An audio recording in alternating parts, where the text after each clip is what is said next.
নমস্কাৰ প্ৰিয় বন্ধুসকল।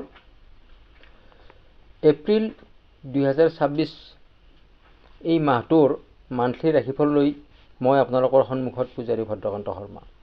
এপ্ৰিল মাহটো আপোনাৰ বাবে কেনেকুৱা হ'ব, কি শুভ ফলাফল লৈ আহিব বা কি সাৱধানতা আপুনি ল'ব লগা আছে, এই সকলোখিনি এই ভিডিঅ'টোৰ যোগেদি প্ৰকাশ কৰা হ'ব। প্ৰিয় বন্ধুসকল, গ্ৰহৰ অৱস্থিতি, কোন গ্ৰহ কোন স্থানত আছে আৰু কোন গ্ৰহই কেনেকুৱা ধৰণৰ ফলাফল দিব, স্বাস্থ্য, শিক্ষা, আৰ্থিক, কৰ্মজীৱন, প্ৰেম, দাম্পত্যত আদিত কেনেকুৱা ধৰণৰ প্ৰভাৱ পৰিব, এই সকলোখিনি এই ভিডিঅ'টোৰ যোগেদি আপোনালোকক জানকাৰী দিব বিচৰা হৈছে। আশা কৰোঁ ভিডিঅ'টো শেষলৈকে চাই থাকিব আৰু আপোনাৰ লগতে আন সকলোকে ভিডিঅ'টো শ্বেয়াৰ কৰিব আৰু চেনেলটো ছাবস্ক্ৰাইব কৰিব।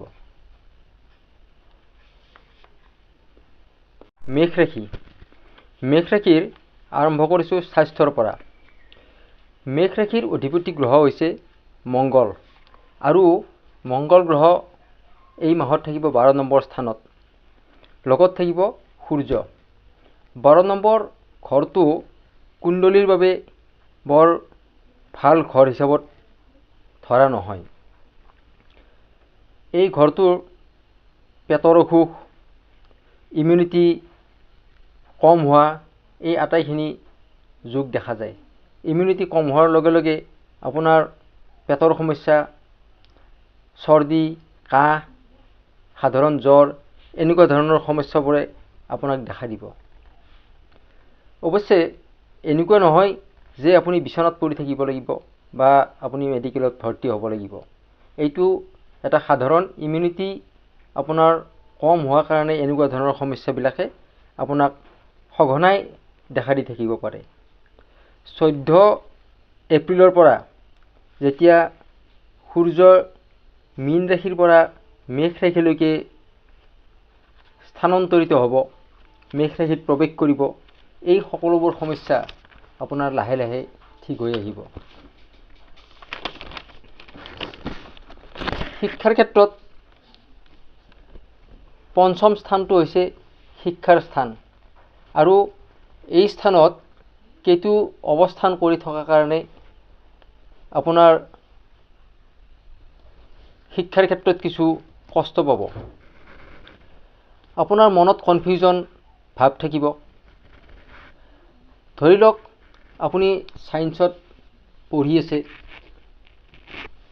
আপোনাৰ মনটো হয়তো ভাব মই ছায়েন্সত এডমিশ্যন লোৱাতকৈ কমাৰ্চতে ল'ব লাগিছিল, বা আপুনি যদি কমাৰ্চত পঢ়ি আছে আপোনাৰ মনটো হয়তো এনেকুৱা হ'ব যে মই ছায়েন্সত ল'ব লাগিছিল। এই ধৰণৰ আপোনাৰ কনফিউজনবিলাক আপোনাৰ মনত থাকি যাব। এই সকলোখিনি হ'ব আপোনাৰ কেতুৰ কাৰণে। বাকী আপোনাৰ কোনো প্ৰব্লেম নহয়, আপোনাৰ ঠিকে থাকিব। এইবাৰ আগবাঢ়িছোঁ প্ৰেমৰ কাৰণে। প্ৰেম জীৱন আপোনাৰ 14 এপ্ৰিললৈকে কিছু ঠিকে থাকিব, কিন্তু 14 এপ্ৰিলৰ পিছত আপোনাৰ কোনো মতানৈক্য, ভুল বুজাবুজি, এনেকুৱা ধৰণৰ আপোনাৰ সৃষ্টি দেখা দিব পাৰে। দাম্পত্যৰ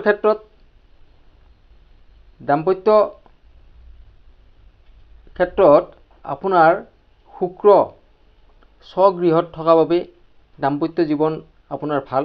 বিশেষকৈ 19 এপ্ৰিলৰ পিছত আপোনাৰ অত্যন্ত ভাল দেখা যাব। প্ৰিয় বন্ধুসকল, 19 এপ্ৰিলৰ দিনটো অত্যন্ত শুভ দিন, কাৰণ এইটো হৈছে অক্ষয় তৃতীয়া তিথি। সেইবাবে অক্ষয় তৃতীয়া তিথিৰ দিনটোক অত্যন্ত শুভ বুলি মানা হয়। ধন সম্পত্তি, সুখ সমৃদ্ধি, এই সকলোখিনি আপোনাৰ 19 এপ্ৰিলৰ পিছত দাম্পত্য জীৱনলৈ ঘূৰি আহিব।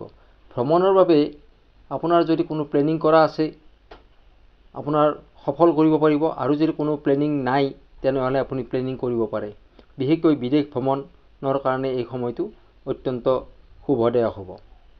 এইবাৰ আহিছোঁ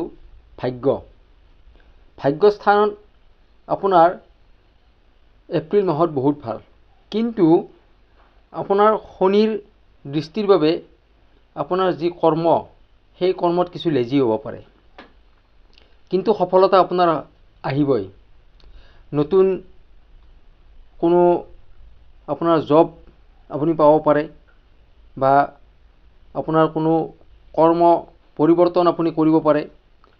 হাতলৈ আপোনাৰ কিছুমান অপৰচুনিটি আহি থাকিব, গতিকে এই অপৰচুনিটিখিনি আপুনি সৎ ব্যৱহাৰ কৰিলে আপোনাৰ ভাগ্যস্থান অত্যন্ত শুভ হৈ পৰিব। ব্যৱসায়ৰ ক্ষেত্ৰত বা কৰ্মস্থানত কোনো সমস্যা দেখা নাযায়, আপোনাৰ অত্যন্ত ভাল। আপুনি এই মাহটোত দৈনিক সূৰ্যক পানী দিয়ক, সূৰ্যক প্ৰণাম কৰক, আপোনাৰ এই মাহটো অত্যন্ত শুভদায়ক হ'ব।